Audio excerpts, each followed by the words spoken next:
शतरूप दा देवांशु दा को कैसे पूरा धो दिया। एक बार पूरा वीडियो लास्ट तक देखो। টাকা দিয়ে চাকরি হয়েছে এটা প্রমাণ করার দায়িত্ব তো সিবিআই ছিল।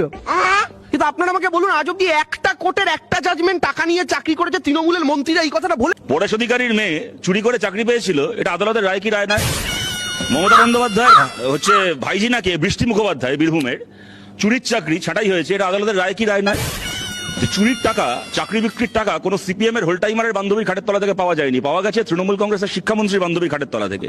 আমি জিজ্ঞেস করছি, 34 বছর বামফ্রন্ট সরকারের সময় মমতা বন্দ্যোপাধ্যায় এমনকি টালার ট্যাঙ্কে গরু ভাসছে বলেও মিছিল করেছিল, কিন্তু সিপিএম টাকা নিয়ে চাকরি বিক্রি করছে এই বলে মমতা বন্দ্যোপাধ্যায় বামফ্রন্ট সরকারের সময় কবে একটা মিছিল করেছিলেন আমাকে দেখানো হোক। মমতা বন্দ্যোপাধ্যায় সেই সময় মাথায় উকুন হলেও সিবিআই তদন্ত চাইতেন, কিন্তু নিয়োগে দুর্নীতি হচ্ছে তার জন্য সিবিআই তদন্ত মমতা বন্দ্যোপাধ্যায় কবে চেয়েছেন বামফ্রন্ট সরকারের সময়, আমি উদাহরণ দেখতে চাই। এটারও দায়টা আমাদের। সত্যি বাংলার মানুষের কাছে আমরা ক্ষমা চাইছি।